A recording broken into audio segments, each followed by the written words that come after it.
funny, it's heartfelt.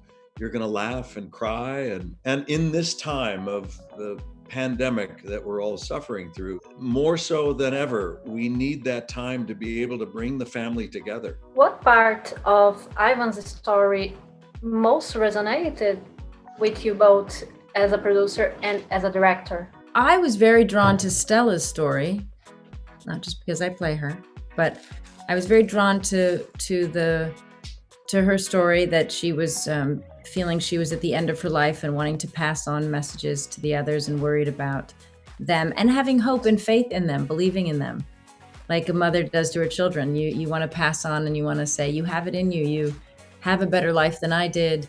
Fight for what you believe in, protect your friends, be honest. I loved her. And I love that Ivan is, doesn't believe that you should be judged from what people assume about you.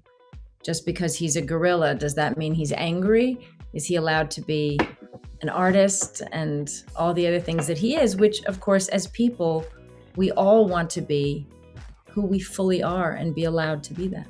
I think she captures a tone that allows kids to realize that this is their world and that they can make a change and that they can be part of it, as well as the notion of friendship and how important that is. And as Angie says, also the notion that you're never too old to realize who you really are.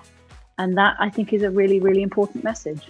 The movie obviously has a very powerful message about family and how we treat animals. What message do you wish the audiences will take away after watching? Good question. I guess to just, to really surround yourself with good people in hard times. Your bubble has to be pretty solid. Yeah, you rely on your friends. Basically, what's going on now with us in this quarantine, and you look at that circle of friends that are the closest to you, your family. If you're lucky enough to have loved ones close, you latch on to them, and that circle's widened. Think we can technologically, anytime the three of us want to have a drink together, we could Zoom each other and do it. She's from different parts of the world, so I think it's about holding on to the hug that you're missing. Animals absolutely have feelings, have loyalties, have love.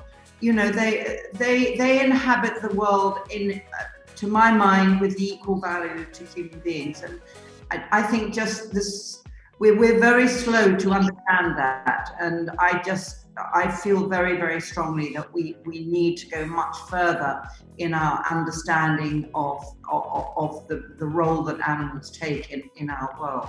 And I think a film like this absolutely speaks to that story.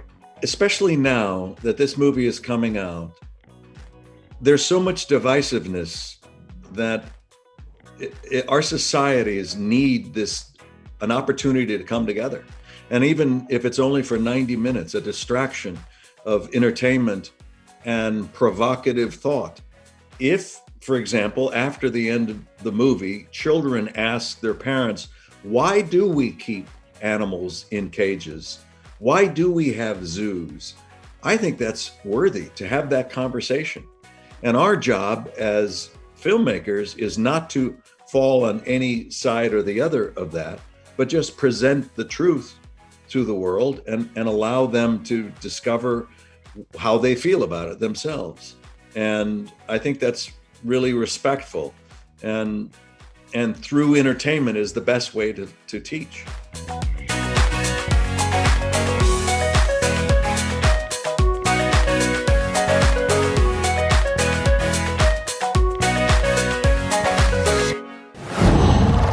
Wow.